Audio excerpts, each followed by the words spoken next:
ನಮಸ್ಕಾರ ಸ್ನೇಹಿತರೆ, ಅರುಣೋದಯ ಚಾನೆಲ್ಗೆ ಪ್ರೀತಿಯ ಸ್ವಾಗತ.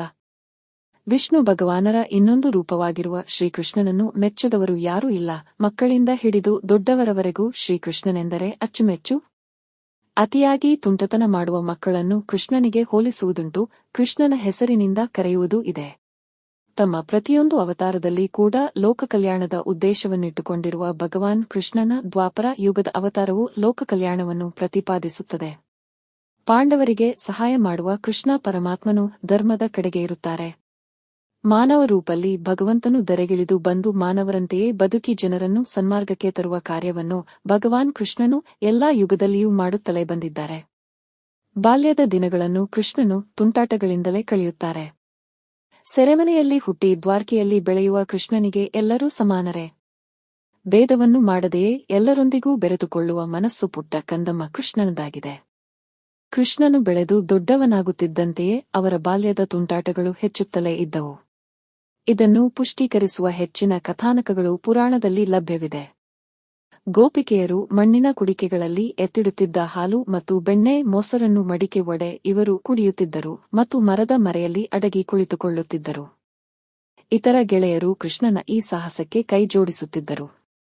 ಕೃಷ್ಣನ ತಾಯಿ ಯಶೋದೆಗೆ ಕೃಷ್ಣನ ಈ ತುಂಟಾಟಗಳ ಬಗ್ಗೆ ಗೊತ್ತಿರುತ್ತದೆ.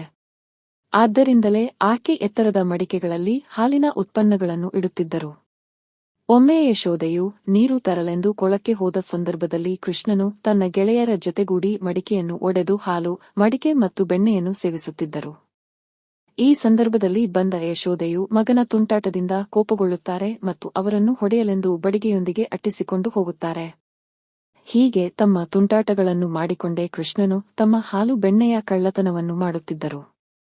ಇದರಿಂದಲೇ ಕೃಷ್ಣನಿಗೆ ಬೆಣ್ಣೆ ಮತ್ತು ಹಾಲೆಂದರೆ ಎಷ್ಟು ಪ್ರೀತಿ ಎಂಬುದನ್ನು ಅರಿತುಕೊಳ್ಳಬಹುದಾಗಿದೆ. ಕೃಷ್ಣನು ಬೆಣ್ಣೆಯನ್ನು ಕಳ್ಳತನ ಮಾಡಿ ಅದಕ್ಕೆ ಸೊಗಸಾದ ಕಾರಣಗಳನ್ನು ಅಮ್ಮನಿಗೆ ಹೇಳುತ್ತಿದ್ದರು.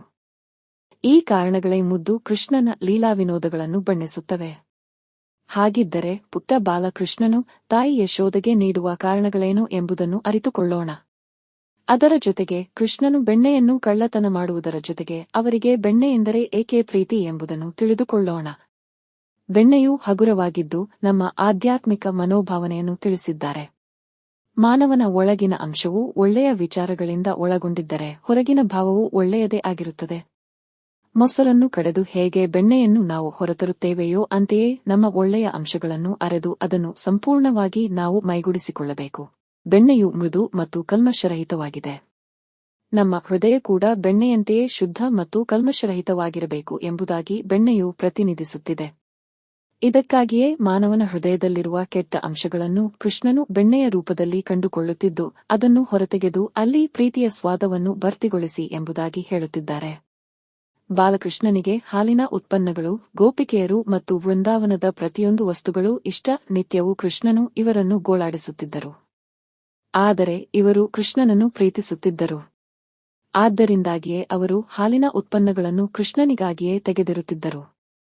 ತುಂಟಾಟಗಳನ್ನು ಬಾಲಕೃಷ್ಣ ಮಾಡುತ್ತಿದ್ದರೂ ಅವರು ಆತನನ್ನು ಬೈಯುವುದು, ಹೊಡೆಯುವುದು ಮಾಡುವುದಿಲ್ಲ, ಬದಲಿಗೆ ಸಂತೋಷಪಡಿಸುತ್ತಿದ್ದರು. ಹೀಗೆ ತಮ್ಮ ತುಂಟಾಟಗಳಿಂದಲೇ ಕೃಷ್ಣನು ಬೆಣ್ಣೆಯನ್ನು ಕದಿಯುವುದರ ಜೊತೆಗೆ ಪ್ರತಿಯೊಬ್ಬರ ಮನಸ್ಸನ್ನು ಕದಿಯುತ್ತಿದ್ದರು.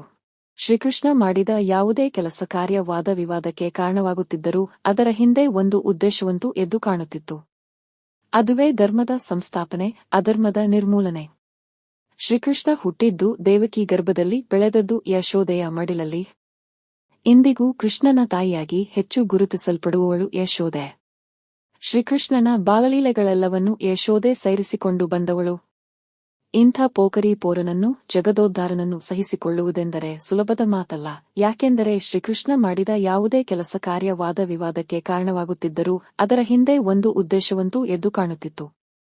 ಅದುವೇ ಧರ್ಮದ ಸಂಸ್ಥಾಪನೆ, ಅಧರ್ಮದ ನಿರ್ಮೂಲನೆ.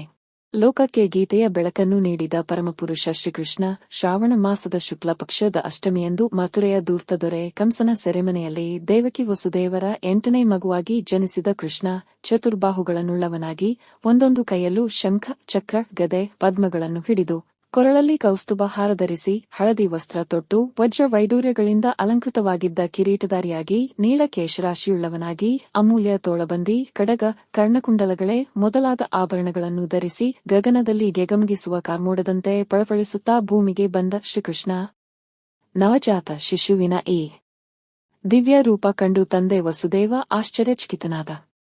ತಾಯಿಗರ್ಭದಿಂದ ಆಗ ತಾನೇ ಹೊರಬಂದ ಮಗುವಿಗೆ ಇಷ್ಟೊಂದು ಸಿಂಗಾರವೇ? ವಸುದೇವ ದಂಗಾದ. ಶ್ರೀಕೃಷ್ಣನೇ ತಮ್ಮ ಮಗುವಾಗಿ ಜನಿಸಿದ್ದಾನೆಂಬುದು ನಿಧಾನವಾಗಿ ಆತನ ಅರಿವಿಗೆ ಬಂತು. ನಾನೊಬ್ಬ ಐಹಿಕ ಪ್ರಕೃತಿಯಿಂದಲೂ ಕಂಸನಿಂದಲೂ ಬಂಧಿತನಾದ ಸಾಧಾರಣ ಮನುಷ್ಯ, ಅಂಥದ್ದರಲ್ಲಿ ಸಾಕ್ಷಾತ್ ಶ್ರೀಕೃಷ್ಣ ಅಥವಾ ವಿಷ್ಣುವೇ ತನ್ನ ಮೂಲ ರೂಪದಲ್ಲಿ ತನ್ನ ಮಡದಿ ದೇವಕಿಯ ಓಡಲಲ್ಲಿ ಜನಿಸುವುದೆಂದರೆ ಸಾಮಾನ್ಯವಾದ ಮಾತೆ ಎಂದು ಆತ ಮುಗ್ಧನಂತೆ ಅಚ್ಚರಿಪಟ್ಟ. ಆ ಮಗುವೇ ಮುಂದೆ ಶ್ರೀಕೃಷ್ಣನಾಗಿ ದುಷ್ಟರನ್ನು ಶಿಕ್ಷಿಸಿ ಶಿಷ್ಟರನ್ನು ರಕ್ಷಿಸಿ ಧರ್ಮ ಸಂರಕ್ಷಣೆಗೆ ನಿಲ್ಲುತ್ತಾನೆ. ಕುರುಕ್ಷೇತ್ರ ರಣಾಂಗಣದಲ್ಲಿ ಅರ್ಜುನನನ್ನು ನೆಪವಾಗಿಟ್ಟುಕೊಂಡು ಇಡೀ ಜಗತ್ತಿಗೆ ಭಗವದ್ಗೀತೆಯನ್ನು ಬೋಧಿಸಿದ. ಬದುಕಿನ ನಿಜವಾದ ಮೂಲ ಉದ್ದೇಶ ಅರ್ಥವನ್ನು ವಿವರಿಸಿದ. ಎಲ್ಲರ ಮನದಲ್ಲಿ ಕವಿದಿದ್ದ ಅಂಧಕಾರವನ್ನು ಹೊಡೆದೋಡಿಸಿದ ಶ್ರೀಕೃಷ್ಣನ ಲೀಲೆಗಳನ್ನು ನೋಡುವುದೇ ಚಂದ. ಒಂದೊಮ್ಮೆ ದೊಡ್ಡ ಕಾಳಿಂಗ ಸರ್ಪವೊಂದು ವೃಂದಾವನದೊಳಕ್ಕೆ ಬಂದು ಅದರ ಪಕ್ಕದಲ್ಲೇ ಹರಿಯುವ ಯಮುನಾ ನದಿಯಲ್ಲಿ ವಾಸಿಸತೊಡಗುತ್ತದೆ. ಹಾಗಾಗಿ ನದಿಯ ನೀರು ವಿಷಪೂರಿತವಾಗುತ್ತದೆ. ಇದರಿಂದ ಅಲ್ಲಿನ ಜನರು ಚಿಂತೆಗೀಡಾಗುತ್ತಾರೆ. ಆಗ ಕಾಳಿಂಗನನ್ನು ವಧಿಸಲು ಶ್ರೀಕೃಷ್ಣ ಮುಂದೆ ಬರುತ್ತಾನೆ. ಶ್ರೀಕೃಷ್ಣ ಕಾಳಿಂಗನ ಹೆಡೆಯ ಮೇಲೆ ಹತ್ತಿ ನರ್ತಿಸಿ ಕಾಳಿಂಗನನ್ನು ವಧಿಸುತ್ತಾನೆ. ಒಂದು ದಿನ ಶ್ರೀಕೃಷ್ಣ ಗೆಳೆಯರೊಡಗೂಡಿ ದಟ್ಟವಾದ ಅರಣ್ಯದೊಳಕ್ಕೆ ತಮ್ಮ ಗೋವುಗಳನ್ನು ಕರೆದುಕೊಂಡು ಹೋಗುತ್ತಾರೆ. ಬಾಲಕರು ಆಟ ಆಡುವುದರಲ್ಲಿ ಮಗ್ನರಾಗಿರುತ್ತಾರೆ. ಕಾಡಿನಲ್ಲಿ ಬೆಂಕಿ ಕಾಣಿಸಿಕೊಂಡಿರುವುದು ಅವರ ಗಮನಕ್ಕೆ ಬರುವುದಿಲ್ಲ. ಅವರ ಸುತ್ತಲೂ ಬೆಂಕಿ ಆವರಿಸುತ್ತದೆ. ಆಗ ಬಾಲಕರಿಗೆ ಏನು ಮಾಡುವುದೆಂದು ತೋಚುವುದಿಲ್ಲ. ಎಲ್ಲರೂ ಶ್ರೀಕೃಷ್ಣನಲ್ಲಿ ನಮ್ಮನ್ನು ಹೇಗಾದರೂ ಮಾಡಿ ರಕ್ಷಿಸು ಎಂದು ಬೇಡಿಕೊಳ್ಳುತ್ತಾರೆ.